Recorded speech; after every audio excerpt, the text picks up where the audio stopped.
My heritage was my mom came from County Roscommon in the 1930s from Castlereagh, and she came to this country, and with her she brought her traditional folk art of step dance.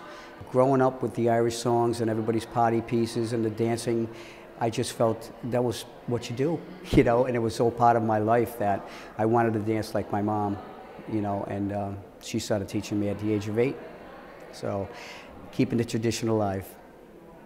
So. And so you started at the age of 8. How did things take off from there then? Started at the age of 8. My sister Maureen danced with me. She was 6 years old.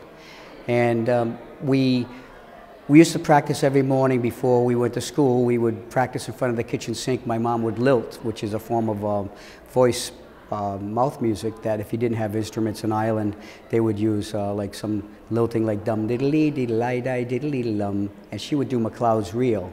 And we practice our 7s and our 3s every morning in front of the sink and make sure that we remembered what we had to. She taught us, and off to school we'd go. The passion was instilled in us by my parents. My dad was Irish American, and his folks were all from Longford, but he was more Irish than my mother.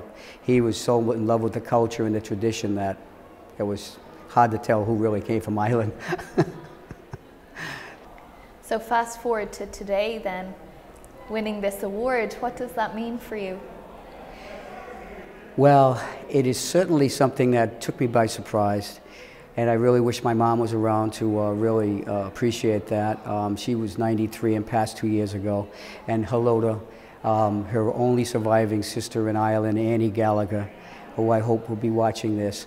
But it just makes me really, really proud to know that these steps that started in a kitchen in Boho, Castlereagh, ended up in front of a kitchen sink in Providence, Rhode Island. And I'm on a national stage in Washington, D.C., getting this marvelous award of the folk art that my mom gave to me, that she brought to this country, like so many immigrants bring their folk arts. So it's just a tribute to my mom, to the culture, to the tradition, and that I'm so proud, humbled, proud, and just really, I don't know if it's sunk in yet, but I'm just totally surprised, and I'm totally privileged to be in this position with so many talented people before me, and they will come after me. But to me, it's something that I'm going to cherish the rest of my life, and I'm sure it's going to help me to follow my passion even further now, as long as I'm able to do it. And for yourself then, how important is it for you to preserve your Irish culture and your Irish heritage while living here in America as an Irish American? Oh, very much happy to be keeping that alive, because my tradition is the very old style of step dance. And I always congratulate Michael Flatley on taking the spotlight back and putting it back on the Irish step dance, because in '96, when I had lost my job with 28 years with a company, and I got another job as a bus driver in the city of Providence, I was able to groom a career with the sudden interest that was in step dance again. Last year when I was in Willie Clancy Week in County Clare, in the class I was in, there was 8 Japanese students, a lawyer, a doctor, and they're just infatuated with the dance. And some of the best dancers I've been with have been Asian dancers. And so when you go to those shows anymore, you look around the audience, you don't see a lot of Irish faces, you see people from all different backgrounds.